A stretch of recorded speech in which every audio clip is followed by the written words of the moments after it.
Welcome to Daily Wisdom, Walking the Path with the Buddha, a podcast shared by David Roylance. This podcast is dedicated to guiding you to completely eliminate the discontent mind and the suffering it causes by attaining enlightenment.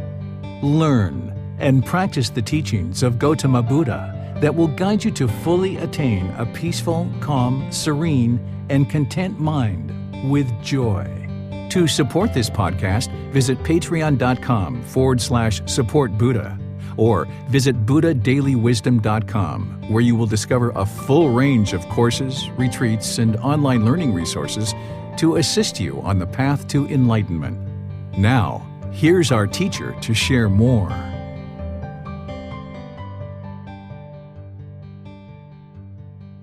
Sawadee Kap. Hello and welcome to Daily Wisdom, Walking the Path with the Buddha. Today is our Pali Canon and English study group, and we're studying the words of the Buddha, and we're starting a new book. We're starting volume 13, which is titled Generosity.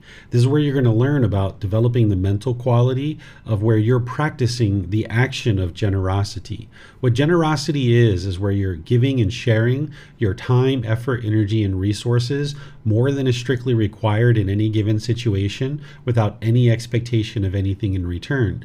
And it's important that whenever you're studying about generosity, that you understand the reason why it's being taught as part of the path to enlightenment.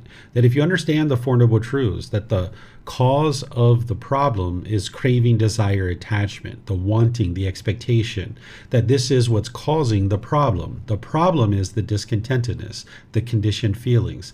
Pleasant feelings, painful feelings, neither painful nor pleasant. This is how the unenlightened mind is forming its inner feelings on some condition. So that if it's sunny outside, the mind will be happy and excited. But then when it rains, the mind's sad or frustrated. Or when your bank account balance is a certain level, you'll be happy and excited. But then when it drops, you'll be sad or frustrated. And the mind's basing its inner feelings on some condition, expecting and wanting that to be permanent. But in reality, the mind lives in an impermanent world. So what you're doing with breathing mindfulness meditation is you're training the mind to let go, let go, let go. And you're also cultivating mindfulness or awareness of mind and concentration as well. But in that breathing mindfulness meditation, you're training the mind to let go. And you're doing the exact same thing when you're practicing generosity, is you're training the mind to let go. So that when you have craving, desire, attachment in your mind, you might notice that you're selfish, that you're holding on to things very tightly. My phone, my computer, my son, my daughter, my wife, my husband, my job, my money, my clothes, my jewelry, mine, mine, mine, mine, mine, mine, mine, mine. This is what the unenlightened mind does when it has craving, desire, attachment. It looks to fulfill its own selfish desires, and it finds it very difficult to give and share without any expectation of anything in return. With the craving, desire, attachment in the mind, it's almost like an unquenchable thirst that the mind just wants more and more and more, and it wants things to be satisfying, self-satisfying, that the mind is chasing after its own selfishness, its own selfish desires. So when you're practicing generosity, you're training the mind to give and share without any expectation of anything in return. So when we were children, we learned to give and share. Like when we were playing with our toys, our parents would typically teach us to share. Or if we were eating, we might been taught to share our candy or something like this. But as we age and we get away from mom and dad, our mind oftentimes becomes somewhat selfish, particularly when there's so much craving, desire, attachment in the mind. And also because we don't have the wisdom to understand why it is that we're sharing. That when we're children, we're just taught to share, and we don't necessarily know why. We just know that, okay, we should share, but we don't know why, that this craving, desire, attachment is causing our mind to experience discontentedness. And by sharing and practicing generosity, we train our mind to let go. We're living open-handedly. And then by doing that, it trains the mind to eliminate craving, desire, attachment. And you can move closer and closer to this peacefulness and joy that is the enlightened mental state. By the time you get to enlightenment, you're not going to be selfish. Even by the time you get to the first stage of enlightenment, you will have had to eliminate the selfishness and practice accomplishment and generosity, where you're giving and sharing without any expectation of anything in return, such as your time, effort, energy, and resources. So when you're going into a store and you hold the door for somebody, this is generosity. You're sharing your time, your effort, your energy, perhaps resources, more than is strictly required in any given situation. But you need to be careful that you're doing that without any expectation of anything in return. Because if you're standing there holding the door, expecting for a thank you, in some situations, people are going to say thank you. But because of impermanence, some people aren't going to say thank you. And if you're standing there wanting a thank you, now when somebody doesn't say thank you, you'll be frustrated, you'll be agitated, you'll be annoyed. So the way you protect your mind and be able to get to this true generosity, this pure generosity that's actually helping to enhance the quality of your mind, is you need to practice the giving and sharing without any expectation of anything in return, not even a simple thank you. So that when you're now practicing generosity, you're not doing it for any other reason than you know that it's enhancing the quality of your mind, that it's helping you eliminate craving, desire, attachment. How you choose to practice generosity, those are choices that you're going to make. How much generosity you're going to practice, that's choices that you're going to make. Whether you even practice generosity at all, those are choices that you're going to make. So when you're learning about generosity in the teachings of the Buddha, it's highly important to understand that he taught this because this is what leads to enlightenment. He didn't teach it to enrich himself, because remember, he was a prince destined to become a king, and he had all the money and royal riches that you could imagine. But he left that life because he knew that it didn't lead to peacefulness and joy, and he went into this life of homelessness. And not that you need to be homeless in order to get to enlightenment, but that's the path that he chose. He chose to essentially be an ordained practitioner, was what we would refer to that person today, a monk or an ascetic. So the Buddha didn't teach generosity in order to enrich himself, that people should give him gifts, but instead he needed to sustain his life. During his lifetime, he would accept food, he would accept clothing, he would accept shelter, and he would accept medical care. He wouldn't even accept currency. At the time, it was gold and silver. He wouldn't accept that. If somebody offered land, which was quite wealthy or even wealthy at all, any type of land, he wouldn't accept it. If they offered animals, he wouldn't accept it. Or during that time, there were slaves and certain women, right? He wouldn't accept these kinds of things. He would only accept food, clothing, shelter, and medical care. Those are the only things that he would accept. And of course, in that food is the drink, right? The water and something to hydrate the body. So by him being able to accept these offerings, his students were able to practice generosity. He was able to sustain his life. And there was this mutual support that was created where the students were supporting him by making these offerings, and he was supporting them by providing them teachings that would help them to improve their life. And this system continues in the world today. If you're making an offering to a temple or an ordained practitioner or a teacher, someone who's sharing the teachings of the Buddha, we refer to this as merit. So you're going to need to practice a certain amount of merit, but you're also going to need to be practicing generosity on a day-to-day basis with the people around you, not just ordained practitioners in temples and looking to continue the teachings of the Buddha, but with your life partner, your children, your neighbors, your boss, your coworkers. You're going to need to practice a certain amount of generosity. Even people you don't know, you're going to need to practice. And you're going to need to frequently practice generosity, because just like meditation, frequency is very important, that you do 2 or 3 meditations per day, building up to 30 minutes or more. If it was an option of 1 meditation for 30 minutes or 2 for 15, the 2 for the 15 are going to be more impactful than the 1 for 30. And the same thing is true with generosity. The frequency of your generosity is highly important. You're going to need to practice generosity on a daily basis in order to train the mind to let go. This is part of what's called the way of practice. There's 3 things that the Buddha taught that you would need to do on a daily basis in order to get to enlightenment. One is to practice generosity. The other one is to practice moral conduct, like right speech, right action, and right livelihood. And the third one is to practice meditation. So all of his teachings, whether it's the Eightfold Path or the 5 Precepts or any of the other things that he taught, when he was asked essentially, what do you practice on a day-to-day basis in order to get to enlightenment? It's these 3 things. But of course, you need other things besides this in order to get to enlightenment. But generosity, the moral conduct, and meditation is so important because the generosity is training your mind to let go. The moral conduct is also training your mind to eliminate craving, because he teaches the moral conduct that you need in order to eliminate craving from your mind. And then the meditation is also helping you to eliminate the craving too. Of course, there's other things, but this is what you're doing on a day-to-day basis. And you're going to need to find the middle way with your generosity. So what we're going to be studying in this book, the 13th volume, and this is the last volume of the entire book series. I've been teaching this program now for almost a year and a half, and we're going to be restarting the program in July. We're going to be studying these next 2 months, all the different chapters in the 13th volume titled Generosity.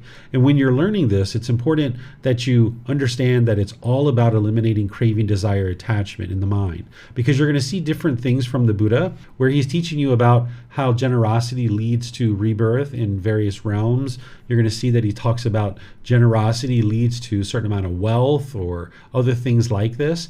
And what he's teaching you is this cause and effect, or action and result, because everything in his teachings is all about helping you to understand the natural laws, namely the natural law of karma. So even this first chapter that I'll invite anybody who's in Zoom, if you would like to read, but if nobody volunteers, I will read. Even this first chapter that we're going to be studying in volume 13, he's talking about practicing generosity and how it produces a wealthy existence in your next life, but also it can produce this heavenly rebirth as well.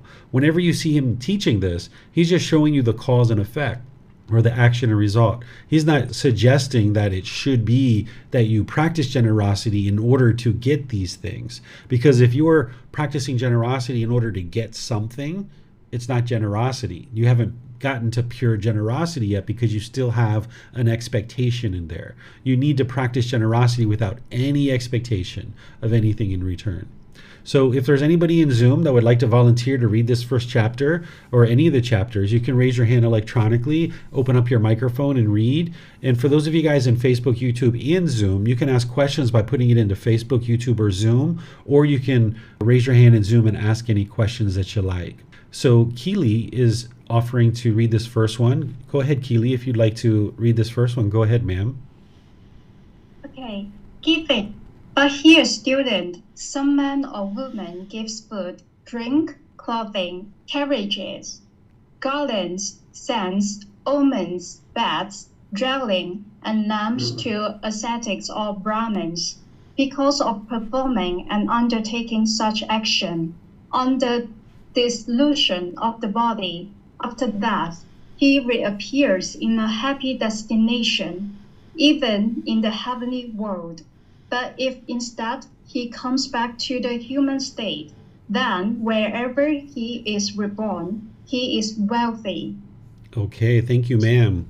So here, as I mentioned, the Buddha is sharing with us this cause and effect, this natural law of karma, helping you to be able to see that when you practice giving to ascetics and Brahmins, that this is going to be helpful for you.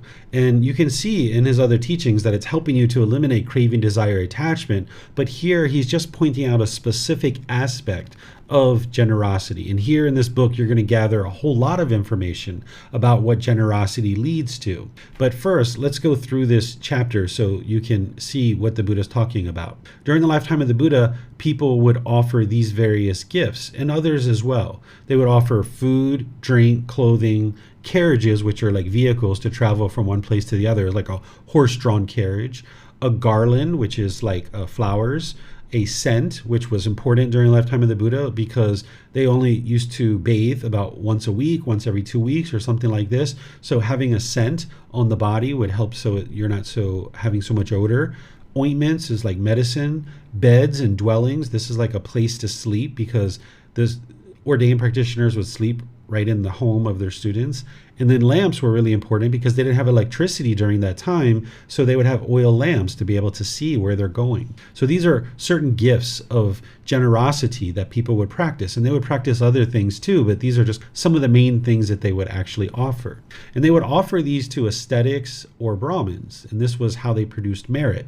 But there's other generosity too, like doing things for your mom or your dad or your brothers or your sisters or somebody you don't even know that you encounter. This is also generosity as well, but this is referring to merit here. What an ascetic is this is what we would refer to as an ordained practitioner. This is someone who's given up worldly life and entered into a life of homelessness and is looking to get to enlightenment. And of course, you can get to enlightenment in the household life too, but oftentimes people were leaving the home in order to get to enlightenment because during the lifetime of the Buddha, 2,500 years ago, living as a household practitioner was much more involved and much more time intensive than it is today. Today, we have modern conveniences like water and microwaves, and we can easily get food and clothing and all these kinds of things by just going to the store and purchasing them. But during the lifetime of the Buddha, just to get water in your house could be an all-day affair. To go down to the well, collect it up in buckets, bring it back to your house, dump it out, go back to the well, fill them back up, dump it out at your house. It could be a half a day or a full day just to get water to your house. And that water might only last for 2 or 3 days. And now you need to do that again. Where today we just walk over to a faucet, we turn a knob, and boom, we've got water in our house instantly. And household practitioners needed to cultivate their food. They'd have to get seeds, they'd have to plant them, they'd have to water them, they'd have to take care of the plant, they'd have to harvest the plant, they'd have to bring the food in, they would have to cook it and clean it and do all those different things in order to prepare their food. So it was very time intensive. So one of the ways people would get to enlightenment is by leaving the household environment to go out into this life of homelessness, where they would give up worldly life, and now they would be learning with the Buddha to be able to get to enlightenment. Nowadays, we have so much time in our life as household practitioners, we oftentimes fill it up with unbeneficial things, whether it's countless hours of searching social media or searching YouTube or drugs and alcohol or things like this that an individual might choose to do in order to fill up and occupy their time. Whereas if you applied that time and effort to learning and practicing the teachings of the Buddha, for example, you could find that you can make quite a bit of progress on the path. So an ascetic is, for all intents and purposes today, somebody we would refer to as an ordained practitioner. What a Brahmin is somebody that we would probably refer to as a Hindu priest. That during the lifetime of the Buddha, there were certain people that were born into a certain caste system, and it was thought that if you were born into this family, that you were instantly a holy person. And now common people in the community would go to these Brahmin in order to perform rites, rituals, ceremonies, and worship in order to create a better life for themselves. And this was a big misunderstanding that was going on during the lifetime of the Buddha, and it's also going on now too in certain communities, that people think that you can go to somebody, pay them some money perhaps, they perform some kind of ceremony for you, and now your life was supposed to get better. But this isn't the way that it works. You're going to need to gain wisdom and make wiser decisions, because everything you experience in life is based on the decisions that you make. And as you make decisions, that's going to produce a certain result. But because people didn't understand the natural law of karma and cause and effect during that lifetime, and there's many people who don't understand it nowadays, there's people who think you can go to somebody and they're going to instantly do some kind of thing for you and your life is going to become better. And this breeds a lot of corruption, because as you're paying money and you believe that these people are going to fix your life for you, you're actually not doing the thing that you truly need to do, which is cultivate wisdom. And these Brahmin, even though they were doing things like rites, rituals, ceremonies, and worship, which isn't actually going to produce any kind of benefit in terms of somebody's life and cultivating wisdom, they still taught a certain amount of moral conduct, and people did practice generosity with them to a certain extent. So that's why the Buddha is including them here. And he's saying, okay, if you practice generosity with a ordained practitioner or a Hindu priest, he's saying, okay, because of doing that, after death, you could potentially be reborn in this heavenly world. It's not anything mystical or magical that this is occurring, and this isn't the ultimate goal of the teachings of the Buddha. His teachings aren't about a bunch of beliefs and you believe a bunch of things and then you hope something good happens when you die. Instead, what is happening is when you're practicing generosity, it's eliminating craving, desire, attachment in your mind, and you're getting closer and closer to enlightenment. But if you fall short of enlightenment for any reason, the same things that lead to enlightenment are the same things that lead to a rebirth in the heavenly world. So in this situation where somebody is being reborn, they haven't gotten to enlightenment, if they've been practicing a fair amount of generosity, they would have less and less and less craving in their mind, with more and more ability to potentially be reborn into the heavenly world. Or they might even be reborn into the human world. And that's what the Buddha is showing the cause and effect here too. that a person could potentially be reborn into the human world, and in that situation they're going to be wealthy.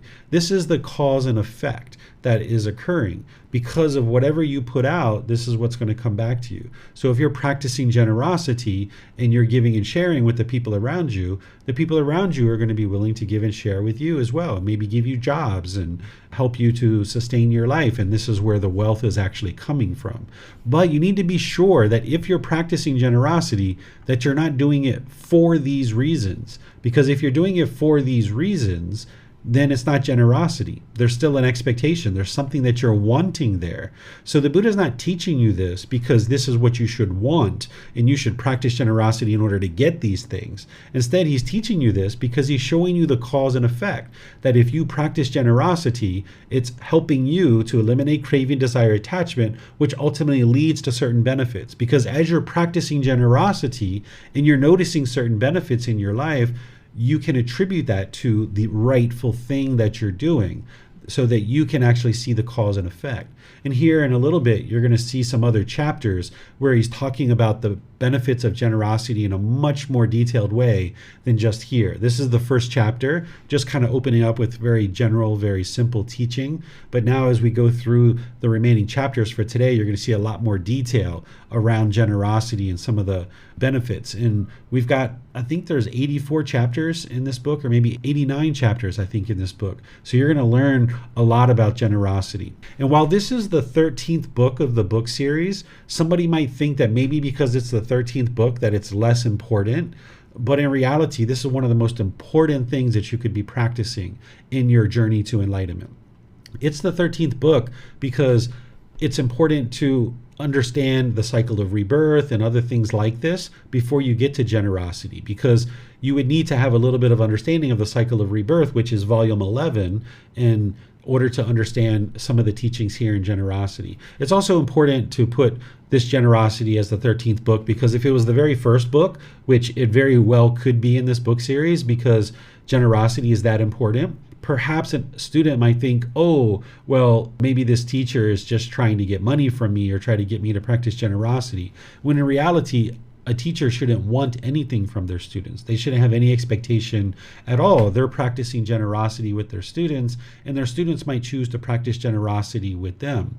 So even though it's the 13th book, don't think that generosity is somehow less important than meditation or any of these other things that you've been learning. This is such an important mental quality. I can't emphasize it enough how important it is to practice generosity. Without generosity, you wouldn't be able to get to enlightenment. Without generosity, you wouldn't even be able to get to the first stage of enlightenment. You're going to need to have generosity as part of your practice. So let me know what questions you guys have here on the first chapter. You can put that into Facebook, YouTube, or Zoom, or you can raise your hand in Zoom and ask any questions that you like. All right, I'm not seeing any questions anywhere, so I'm going to move on to the next chapter, which is chapter 2. And remember, for all of you guys in Zoom, you're welcome to read at any time. Just raise your hand and let me know. This second chapter is titled, What is Accomplishment in Generosity? Oh, there's Keely. Go ahead, ma'am. What is accomplishment in generosity? And what is accomplishment in generosity? Here, a noble disciple resides at home with a mind free from the stain of selfishness, really generous, open-handed, joyful in letting go, devoted to charity, joyful in giving and sharing. This is called accomplishment in generosity. Okay, thank you, Keely. So this is a teaching that you need to know in order to get to the first stage of enlightenment. You can see in the Teachings of the Buddha back in volume 5, which is all about the first stage of enlightenment, where the Buddha teaches that in order to get to the first stage of enlightenment, you would need to be practicing and have attained accomplishment in generosity. Here, what he's talking about is a noble disciple. What a noble disciple is somebody who's practicing his teachings very deeply. He would refer to them as a noble disciple. And the reason why is that during his lifetime, people were born into different families and there was a caste system. And if you were born into an affluent or a noble family, it was considered that you were going to have this great, wonderful life. And these noble people would walk around the community with their right shoulder exposed. So they would wear clothing, but their right shoulder was bare. And this identified them as being noble or affluent. So when you're walking around town, you would know, oh, that's a noble. Or, oh, this is someone who's impoverished and in poverty, right? You could see that very clearly by the clothes that they were wearing. So oftentimes people thought if you were born into a rich, wealthy, affluent family, you were destined to a wonderful life and you were a great person. And if you were born into an impoverished family, that you were destined for a life of difficulties and struggles. So the Buddha came and kind of flipped this upside down on its head. And he was saying, hey, it's not about where you're born. That's not what determines whether you're a noble person or not. What determines whether you're noble, whether you're doing wonderful things in the world, is whether you have wisdom. What are you practicing? What is the wisdom in your mind? How polluted is your mind? How are you practicing? This is what determines whether you're noble, is your actions. So even if you were in a impoverished family, if you became a student of the Buddha, you would wear a robe and expose your right shoulder, and you are now noble. The Buddha considered that anybody who was studying these teachings, they're deeply working to get to enlightenment, they're cultivating wisdom, they're training their mind, and now this is a noble disciple, someone who's practicing the teachings closely. So what he's saying here is anybody who's practicing the teachings closely, they reside at home with a mind free from the stain of selfishness. As long as you have that stain of selfishness in there, there's craving, there's desire, that the mind's wanting things to be satisfying and self-pleasing, that you're not interested in giving and sharing. So you're going to need to eliminate this selfishness. But if you're practicing the teachings closely, your mind is free from the stain of selfishness. You're freely generous. You're sharing things with other people. You're living open-handedly, meaning you're not holding on to things tightly with your fist. You're living open-handedly. You're willing to give and share. And you're joyful in that letting go, that there's joy that springs up in the mind. If you've ever donated to like an orphanage or a women's abuse shelter or some other place like this, as you're donating, perhaps you felt joyful in that, right? Or maybe if you've made donations to a temple or to a teacher, maybe you feel joyful in letting go. And you're devoted to charity, interested in helping other people, that you're not just out there fulfilling your own selfish desires, that you experience this joyfulness in giving and sharing with others. And this is what you're going to need to cultivate. Whereas if you have selfishness in your mind, there's greediness in there, even just a little bit, the mind's not going to be practicing accomplishment and generosity. And you would need this in order to get to the first stage of enlightenment. Any questions here? Remember, you can put it into Facebook, YouTube, or Zoom. Or in Zoom, you can raise your hand electronically. Okay, I'm not seeing any questions anywhere. So I'm going to move on to chapter 3. This is a section of the book that's titled The Purpose of Giving. Okay, so here we're going to see some benefits of giving. This is chapter 3. Okay, I'm not seeing any hands yet, so there we go. Keely, you're welcome to read all of them if you like, Keely. Yeah, I'd love to. Okay, sure, go ahead. A directly visible fruit of giving related to future lives. Is it possible, Wonderful Sir, to point out a directly visible fruit of giving? It is siha. A donor, siha, a generous giver, is dear and agreeable to many people. This is a directly visible fruit of giving. Again, wholesome persons go in large numbers to a donor, a generous giver. This, too, is a directly visible fruit of giving.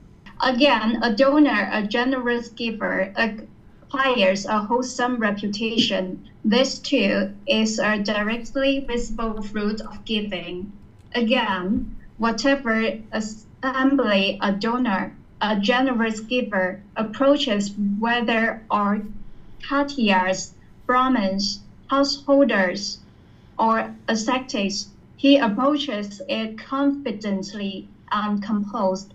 This, too, is a directly visible fruit of giving. Again, with the breakup of the body, after death, a donor, a generous giver, is reborn in a good destination, in a heavenly world. This is a fruit of giving related to future lives. Okay, thank you, Keely. So here, a student is asking the Buddha, is it possible to share what is the benefit of giving, right? Because people were asking him, like, essentially, you're teaching us to practice generosity. Well, what's the benefit of that?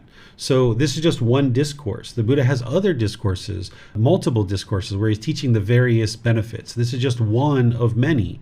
So here, this is an all-inclusive list of all the benefits of giving, but this is just one discourse on that. So here, the first one, the Buddha is saying a donor or a giver, somebody who practices generosity, is dear and agreeable to many people, which essentially means that you have many friends, right? This isn't the reason why you should practice generosity to get many friends, but as you do practice generosity, you're going to see that you produce more and more friends. This is the cause and effect that the Buddha is helping you to be able to see. I've had people come to the temple the very first time, they've never even learned from me, and I see that they're very generous in helping people at the temple and handing out water and cleaning and doing different things. And I say to them, I bet you have many friends, don't you? They're like, yep, I sure do. And I can tell because they're so generous. And this is the cause and effect. And you can understand why people have a lot of friends. Again, if you had practiced generosity with the expectation to get friends, it's not going to work because there's still craving, desire, attachment in there. But if you practice generosity without expectation, this is pure generosity. And this is one of the benefits that it's going to produce. Also, the Buddha is saying wholesome persons go in large numbers to you. This is like people who are into wholesome things, right? Like friends and co-workers and people like this that are into wholesome things. That's what he's sharing here.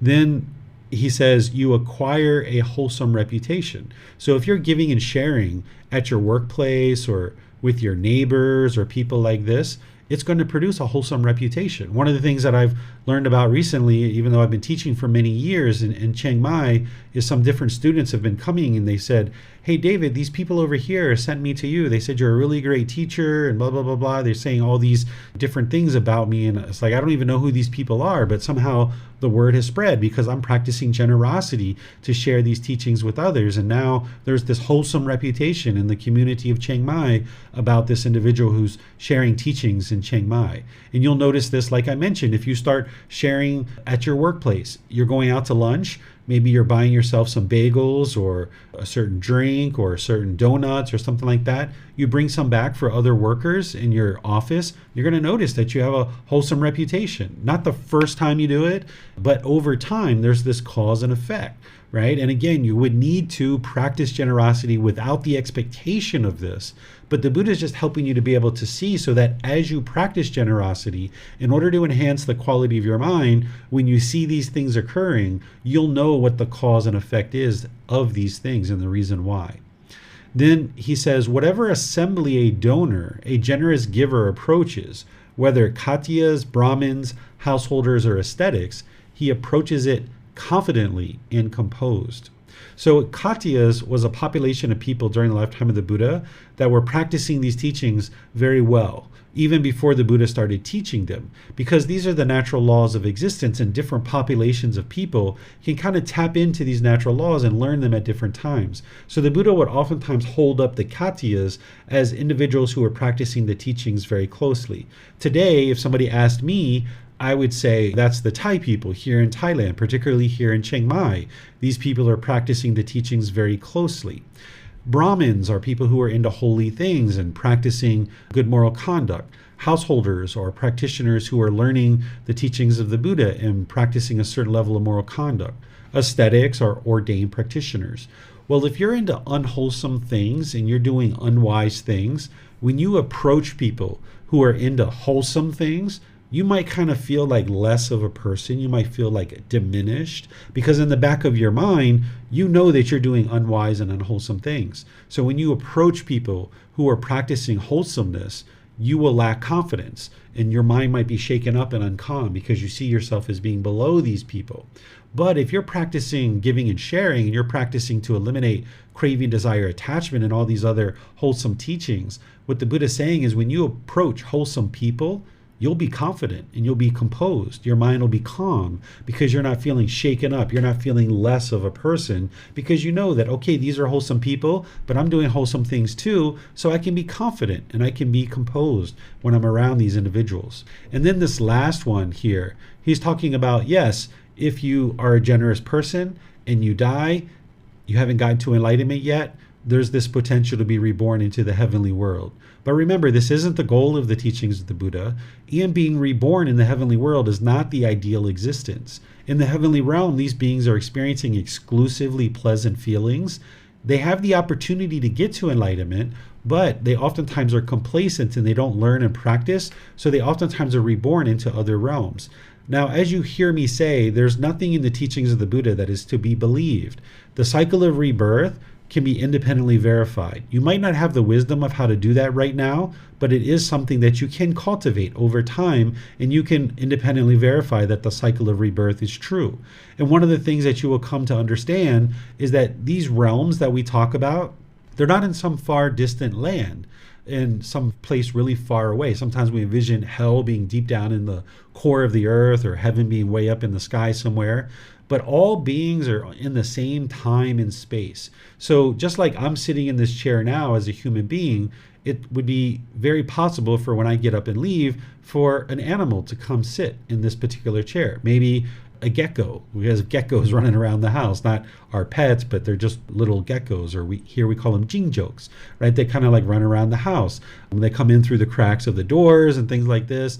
Very easy for one of them to come and sit in this chair. So just like animals and humans are in the same time and space, the same thing is true for hell beings, for afflicted spirit beings, and heavenly beings. Even though they're formless beings and not everybody can see them, even though some people can, you will come to understand that they're right here in the same time and space. Because if you have the ability to see these beings or communicate with these beings, you'll know that they're in the same time and space as us. So with the breakup of this human body, if you've been practicing generosity, there's less craving, desire, attachment in the mind. And because of that, you can be reborn into a destination like the heavenly world. But understand that that's not the goal. The goal is to get to enlightenment in this life, and that the heavenly world is not an ideal existence. So let me know if you have any questions on this chapter. You can put that into Facebook, YouTube, or Zoom. All right, I'm not seeing any questions anywhere. So we'll move to the next chapter. And Kile, I see you opened up your mic. I'm just going to kind of talk about this one briefly because it's very similar to the last one. And then I think the next one or two, I'll have you read that one. Here, this is essentially very similar to the last one. This is where you can see the Buddha teaches multiple times the benefits of giving, that it's not just one discourse. So sometimes you'll need to read 2 or 3 or 4 discourses to put together all the benefits of a particular thing, because he's not listing them all in one discourse. So here, very similar to the last discourse, he's saying that the benefit of giving is that you're dear and agreeable to many people, that there's wholesome persons that go in large numbers. This is just like he said last time. One acquires a wholesome reputation. This is also like he said last time.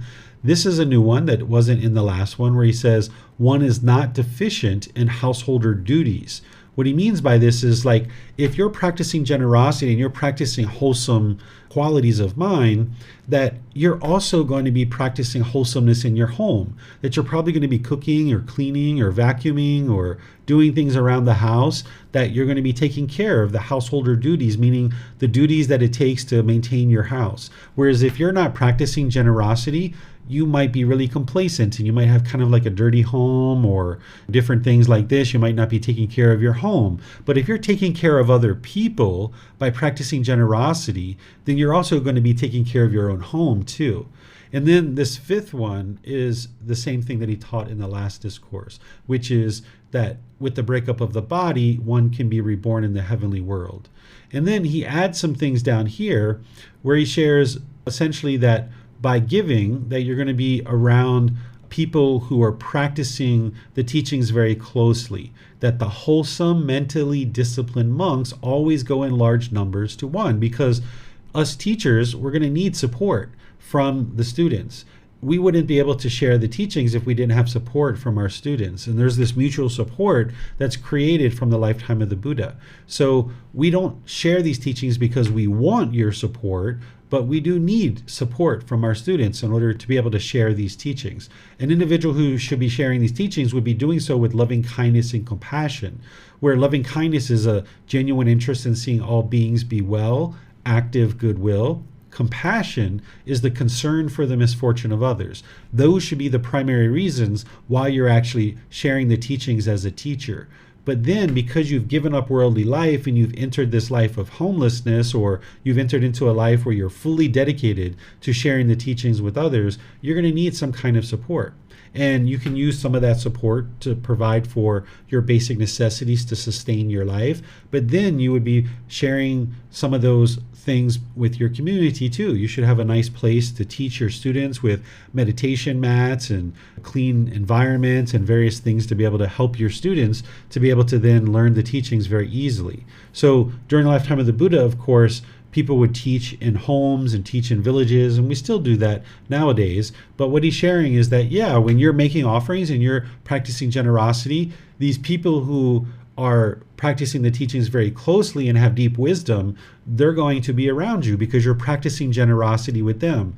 And where this benefits you is that you get to learn the wisdom that it takes to be able to eliminate discontentedness. This is the problem in the unenlightened mind, in that this will help you get closer and closer to enlightenment. So by you practicing generosity with teachers, particularly you'll see as we go through this book that the Buddha shares with you about practicing with the 8 types of persons. You're going to learn about this as we go deeper into this book. Not today, it's not in the chapters that we're studying today, but later in the book, you're going to learn about these 8 people that the Buddha teaches you to share offerings with. But you're also going to need to practice generosity with other people too. But in terms of this particular benefit is that you're coming in contact with people who have a deep amount of wisdom about the teachings, that it's going to help you to then learn that wisdom, to then be able to get closer to enlightenment yourself. So let me know if you guys have any questions on this one. We didn't actually read it, but you can read it. It's chapter 4 in volume 12. Okay, I'm not seeing any questions anywhere. So now let's go to the next one, which I think, yeah, we can read this one. Go ahead, Keely. Okay. A donor who gives food gives life, beauty, peacefulness, and strength. Monks, when a donor gives food, he gives the recipients 4 things. What for? He gives life, beauty, peacefulness, and strength. 1. Having given life, he takes part in life, whether heavenly or human. 2. Having given beauty, he takes part in beauty, whether heavenly or human. 3. Having given peacefulness, he takes part in peacefulness, whether heavenly or human. 4. Having given strength, he takes part in strength, whether heavenly or human. Monks, noble disciple who gives food gives the recipients these 4 things. One who respectfully gives tiny food to those mentally disciplined ones who eat what others give, provides them with 4 things: life, beauty, peacefulness, and strength. The man who gives life and beauty, who gives peacefulness and strength, will attain long life and fame wherever he is reborn. Monks, a donor who gives food gives the recipients 5 things. What 5? One gives life, beauty, peacefulness, strength, and discernment. 1. Having given life, one takes part in life, whether heavenly or human. 2. Having given beauty, one takes part in beauty, whether heavenly or human. 3. Having given peacefulness, one takes part in peacefulness, whether heavenly or human. 4. Having given strength, one takes part in strength, whether heavenly or human. 5. Having given discernment, one takes part in discernment, whether heavenly or human. A donor who gives food gives the recipients these five things. The wise one is a giver of life, strength, beauty, and discernment. The intelligent one is a donor of peacefulness and in turn acquires peacefulness. Having given life, strength, beauty, peacefulness, and discernment, one is long-lived and famous wherever one is reborn. Okay, thank you, Keely. So these are some more benefits of having given a donation of food. And the Buddha is saying, okay, if you give food, these are the four things and these are the five things. These are two different discourses where he is giving the benefits of what you experience. Because you are giving life, beauty, peacefulness, strength, and then ultimately discernment. These are the things that you're experiencing that's coming back to you. He's teaching you the cause and effect. He's not telling you that you should be attached to these things or you should expect or want these things. He's just showing you this cause and effect. And it's helpful for you because that's what you're awakening to. When we talk about awakening to enlightenment or you're awakening to the wisdom or you're cultivating wisdom, when we talk about this on the path to enlightenment, what we're talking about is being able to see the truth of this cause and effect or this natural law of karma, or some people might say karma. So by him teaching you this, you'll know that when you go out into the world and you're practicing generosity to enhance the quality of your mind and you start seeing these benefits that are being experienced, then you will know that the reason why this is occurring is because of your generosity. And then you'll be able to see the truth for yourself of this cause and effect. So let me know if you guys have any questions on this chapter. Looks like Junko has a question. Go ahead, ma'am. Thank you. So here's the beauty, the word of beauty. So I wonder what kind of beauty refers here. My question is, what is the beauty here? Sure. If you've ever been really hungry or you've ever seen somebody who's been really hungry, you might see like irritability in their face and look very grumpy and very irritable, and someone might even say ugly, right? But if you're giving food to somebody and they're able to eat, what the Buddha is saying is you're giving beauty. Because obviously if somebody's grumpy and irritable in the mind, this is because of craving, desire, attachment, but that does tend to take an effect on your appearance too. But if you're well fed, then you're experiencing this beauty because you're well fed. So the Buddha is saying, okay, by you giving food, you're giving beauty. And this is how one is now able to experience the cause and effect. And he's saying, okay, once you're reborn, this is the result of what you would experience in either a heavenly existence or a human existence. Your appearance will be beautiful because that's what you're giving. And again, this isn't something you should expect or you should want, but he's just showing this cause and effect relationship.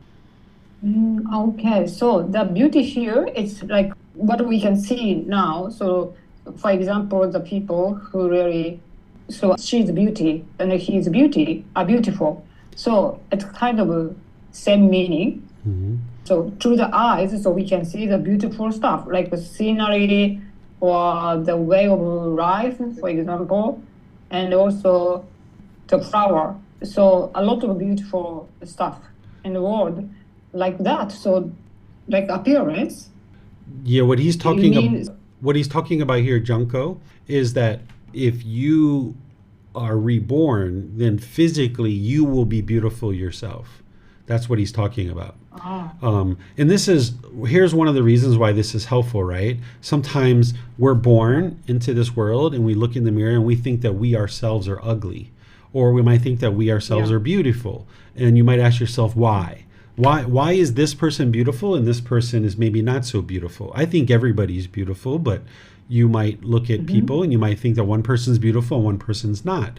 So the Buddha is explaining to you why that is. That if you're born into this life and you were beautiful, this is because of generosity that you practiced in your previous life.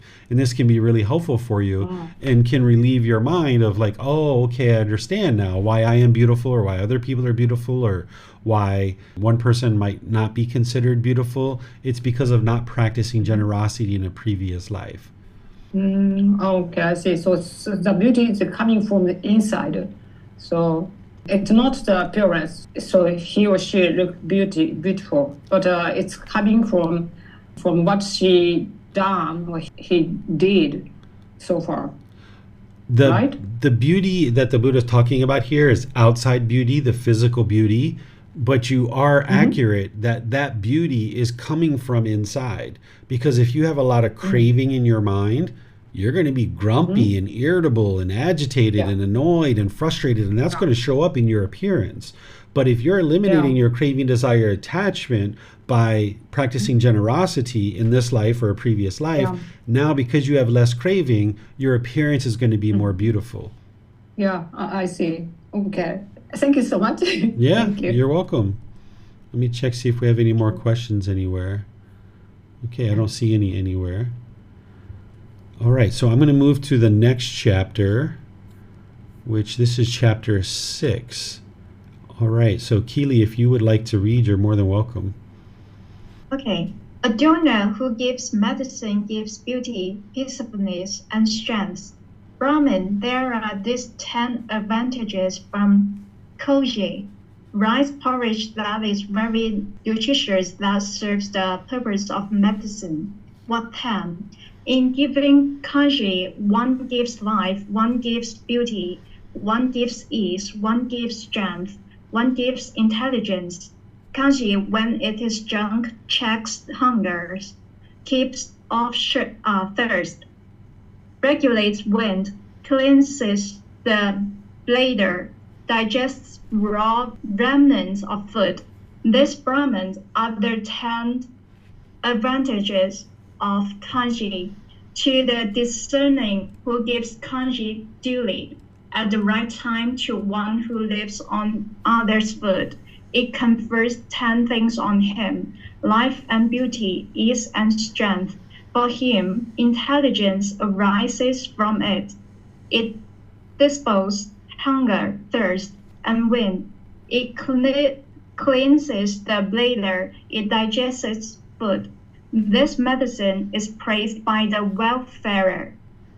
Therefore, kanji should be given constantly by a man interested for ease, by those aspiring to become heavenly beings like joys, or acquiring human prosperity. Okay, thank you, Keely. So this kanji, Okay. if you've ever eaten Chinese food, this is an actual thing that I've eaten as part of Chinese cuisine, and it looks like they had it in the region of the world that the Buddha was in as well. It's kind of like a rice porridge. Here in Thailand, we call it jok, or there's also something called katom, but this is more like jok if you're familiar with Thai food. In Chinese culture, it's called congee, and that's what I know it as. So this was eaten. In Chinese culture, it's also called zhou. Oh, okay. I've eaten it at Chinese restaurants. They call it congee sometimes when I was living in America. So maybe some places call it congee, some people call it jok, different places like this. So this is a food that is very nutritious for the body, and it was used almost like medicine during the lifetime of the Buddha. And he's giving these different benefits that one experiences by eating congee.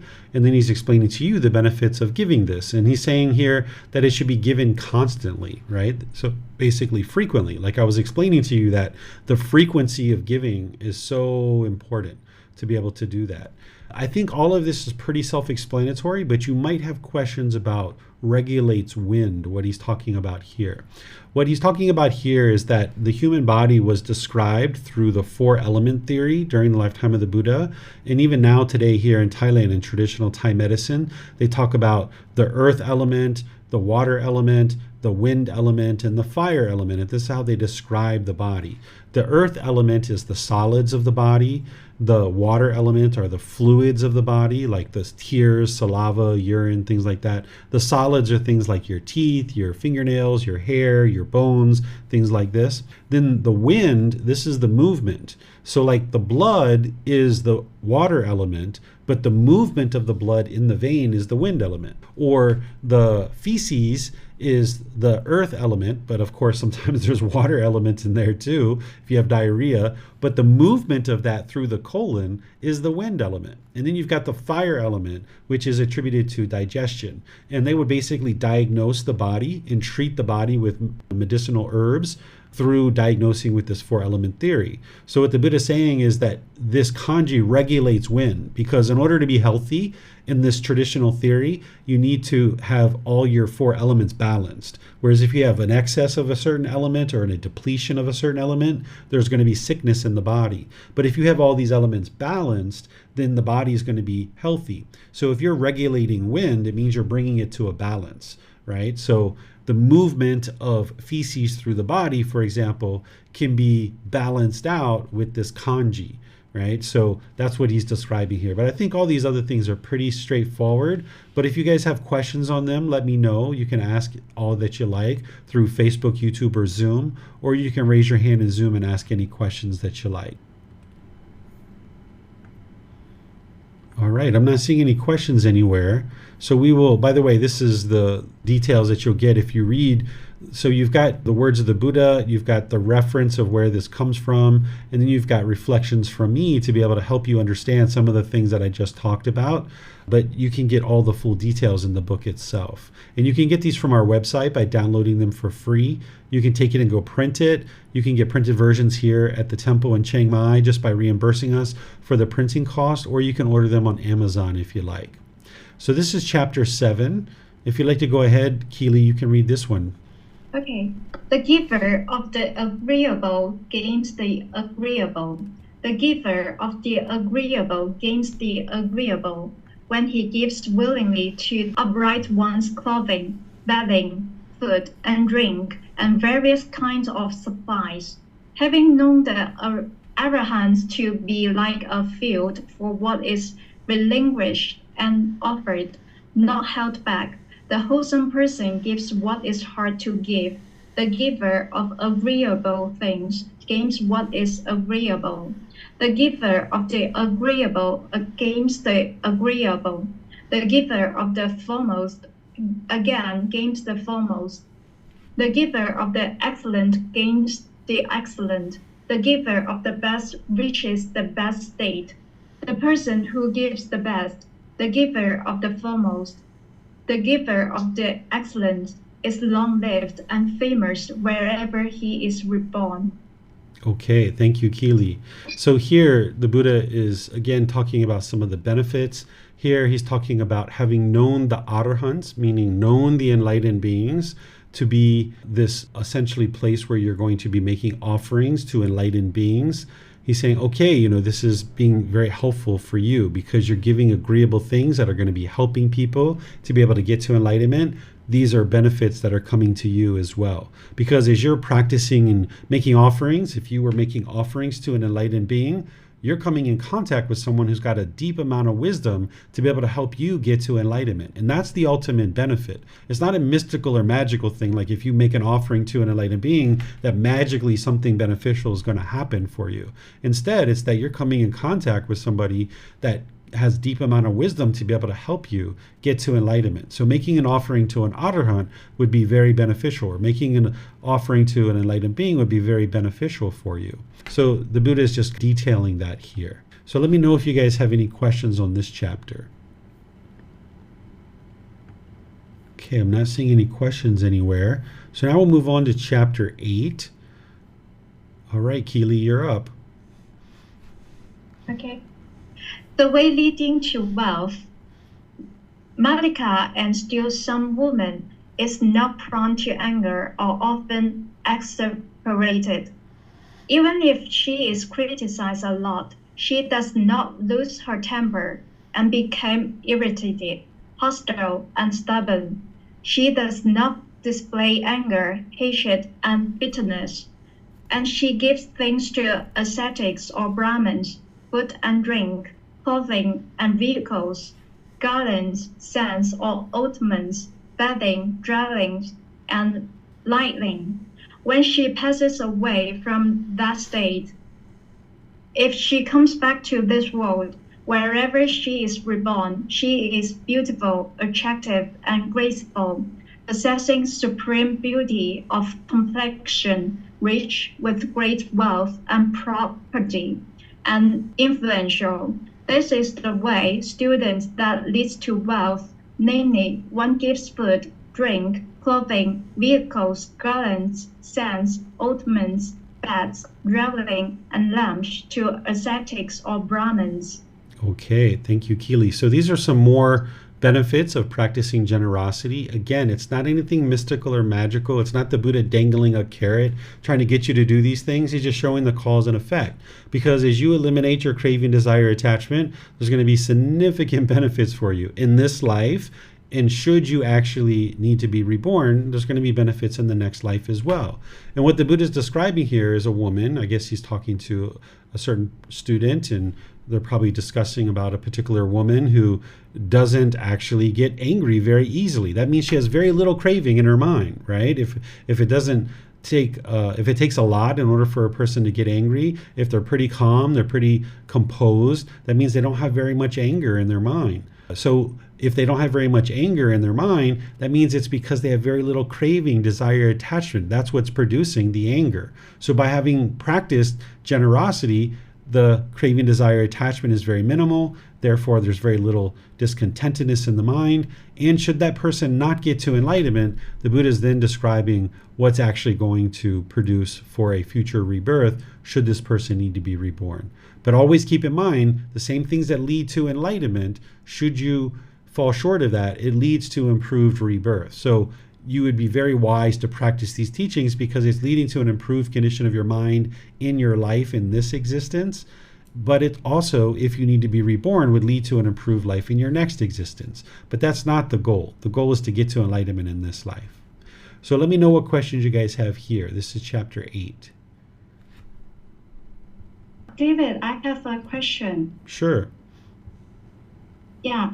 So if a lady was born to the world in this life that she's wealthy, she's beautiful, but in this life she stops practicing Buddhist teaching because she doesn't know about it, will this lady be reborn to the human world for her next life?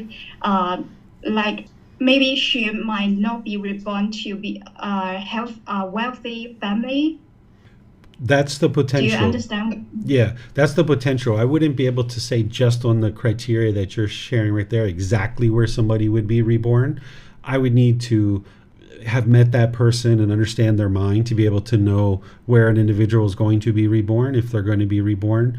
But it's not as detailed and specific and exacting as what somebody could say, like all those criteria that you just said. You wouldn't be able to just say, okay, this person's going to be born in this particular place, because it's all about the condition of somebody's mind at the time of death. So if somebody's practicing the action and mental quality of generosity, that means the qualities of their mind is going to be very improved because they have very little craving, anger, and ignorance in their mind. So it's all about the condition of the mind more so than the actions. But it's the actions that are coming from the condition of the mind. But it's the condition of the mind that's really determining what is going to occur in a future next life. Okay, got it. Thank you. You're welcome. But just to follow up on that, if somebody was beautiful, rich, and wealthy and all that stuff in this life, and they weren't practicing generosity and they were reborn, that doesn't mean they're going to be rich, wealthy, and beautiful in their next life. They could easily be reborn into other realms, or if they come back into the human realm, they could very easily be reborn in a different situation. But just on the information that you provided, I wouldn't be able to say 100%. Okay. Thank you. You're welcome. All right. So now we move to the next chapter, which is chapter 9. The generous one will surpass the other. Here, Venerable Sir, there might be two disciples of the perfectly enlightened one, equal in confidence, virtuous behavior, moral conduct, and wisdom, but one is generous while the other is not. With the breakup of the body after death, they would both be reborn in a good destination, in a heavenly world. When they have become heavenly beings, would there be any distinction or difference between them? There would be, Samana, the perfectly enlightened one said, the generous one, having become a heavenly being, would surpass the other in 5 ways. in heavenly lifespan, heavenly beauty, heavenly happiness, heavenly glory, and heavenly authority. The generous one, having become a heavenly being, will surpass the other in these 5 ways. But, Venerable Sir, if these two pass away from there and again become human beings, would there be some distinction or difference between them? There would be, Samana, the perfectly enlightened one said. When they again become human beings, the generous one will surpass the other in 5 ways: in human lifespan, human beauty, human happiness, human fame, and human authority. When they again become human beings, the generous one will surpass the other in these 5 ways. But, Venerable Sir, if these two should go forth from the household life into homelessness, would there still be some distinction or difference between them? There would be, Samana, the perfectly enlightened one said. The generous one, having gone forth, would surpass the other in 5 ways. 1. He would usually use a robe that has been specifically offered to him, seldom one that had not been specifically offered to him. 2. He would usually eat alms food that has been specifically offered to him, seldom alms food that had not been specifically offered to him. 3. He would usually use a lodging that had been specifically offered to him, seldom one that had not been specifically offered to him. 4. He would usually use medicines and supplies for the sick that had been specifically offered to him, seldom those that had not been specifically offered to him. 5. His fellow monastics, those with whom he resides, would usually behave toward him in agreeable ways by bodily, verbal, and mental action, seldom in disagreeable ways. They would usually present him what is agreeable, seldom what is disagreeable. The generous one, having gone forth, will surpass the other in these 5 ways. But, Venerable Sir, if both attain arahantship, would there still be some distinction or difference between them after they have attained arahantship? In this case, Samana, I declare there would be no difference between the liberation of one and the liberation of the other. It's outstanding and amazing, Venerable Sir. Surely one has good reason to give alms, a donation, and no meritorious deeds, since they will be helpful if one becomes a heavenly being, again becomes a human being, or goes forth. So it is, Samana. Truly one has good reason to give alms, a donation, and do meritorious deeds, since they will be helpful if one becomes a heavenly being, again becomes a human being, or goes forth. This is what the perfectly enlightened one said. Having said this, the fortunate one, the teacher, further said this: as the stainless moon moving through the sphere of space outshines with its radiance all the stars in the world, so one accomplished in virtuous behavior, moral conduct, a person endowed with confidence, outshines by generosity all the selfish people in the world. As the 100-peaked rain cloud, thundering, covered in lightning, pours down rain upon the earth, overwhelming the plains and lowlands, so the perfectly enlightened one's disciple, the wise one accomplished in vision, surpasses the selfish person in 5 specific respects: lifespan and glory, beauty and peacefulness.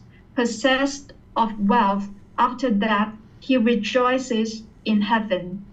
Thank you, Keely.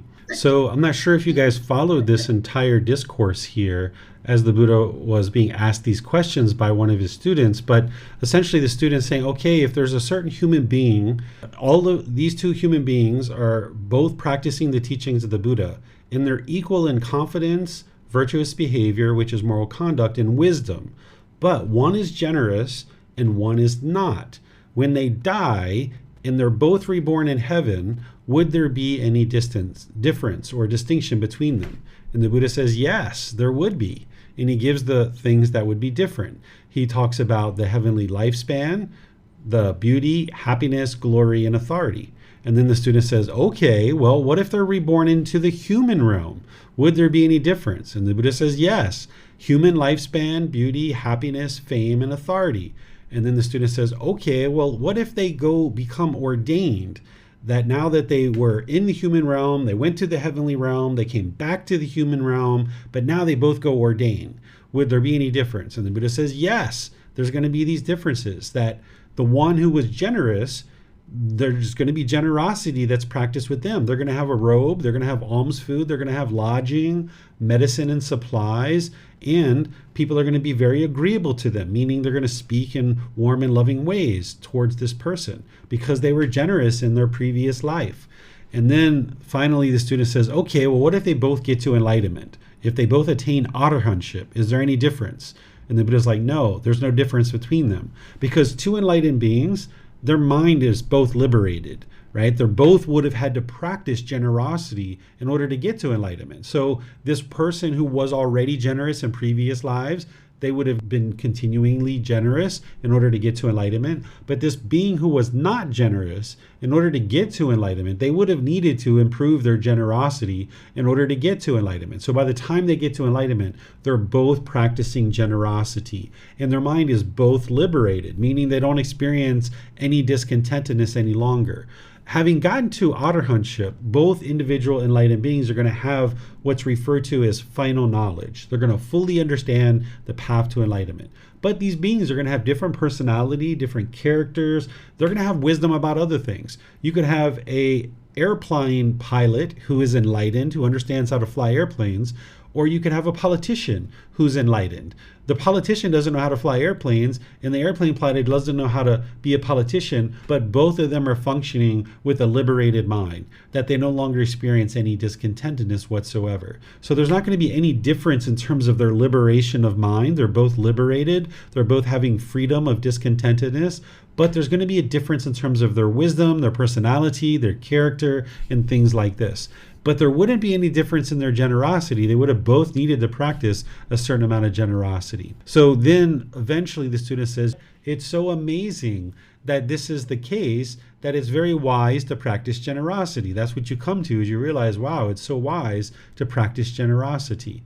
And then ultimately the Buddha gets to this teaching where he says, just like a stainless moon moving through the sphere of space, meaning the universe, outshines with its radiance all the stars in the world, so one accomplished in virtuous behavior and having confidence, meaning confidence in the Buddha, the teachings, the community, is outshined by generosity, because there's so many selfish people in the world. When somebody's practicing generosity, it's really noticeable that someone's practicing generosity.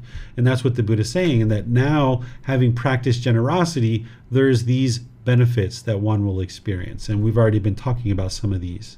Okay, so generosity here is so important to get to enlightenment, and so important in all the different lives. You might have been practicing a certain amount of generosity in your previous lives, and now here you are with an opportunity to learn about the teachings of the Buddha and maybe improve even further to get rid of any kind of selfishness that might be in the mind. Because just to even get to the first stage of enlightenment, you would need to practice a certain level of generosity. And you need to be living open-handedly and joyful and giving and sharing. By the time you get to arahantship, there's no selfishness in the mind whatsoever.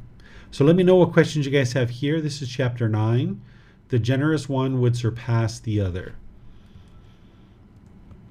Okay, I'm not seeing any questions anywhere. All right. So now we'll go to the last chapter for today, which is chapter 10. All right, Keely, you're up. You have to unmute. There you go. Beings knew the result of giving and sharing. Monks, if being knew, as I know, the result of giving and sharing, they would not eat without having given, nor would the stain of selfishness obsess them and take root in their minds. Even if it were their last bite, their last mouthful, they would not eat without having shared it, if there were someone to share it with. But because beings do not know, as I know, the result of giving and sharing, they eat without having given, and the stain of selfishness obsesses them and takes root in their minds. If beings knew what the perfectly enlightened one said, how the result of sharing has such great fruit, then, doing the stain of selfishness with brightened awareness, they give in season to the noble ones, where a gift brings great fruit. Having given food as an offering to those worthy of offerings, many donors, when they pass away from here, the human state, go to heaven. They, having gone there to heaven, rejoice, enjoying sensual pleasures, unselfish. They take part in the result of sharing. Okay, thank you, ma'am. So this is a really important teaching to understand, because here's where the Buddha really helps you to see the importance of giving and sharing. What he's saying is, if beings know, as I know, the results of giving and sharing. What he's saying is the results of giving and sharing, if beings knew as I know, meaning he knows that giving and sharing leads to enlightenment. It leads to the peacefulness and the joy, all those different qualities that I talk about with enlightenment, the peace, calm, serenity, contentedness, and joy, the elimination of discontent feelings, the concentration, focus, clarity, deep memory, your personal and professional relationships are blossoming, you're not even in a bad mood anymore, you don't get exhausted and tired anymore, you'll get sleepy, but you won't be exhausted and tired. There's all these different benefits with getting to enlightenment. You're not carrying around these burdens of craving, desire, attachment anymore.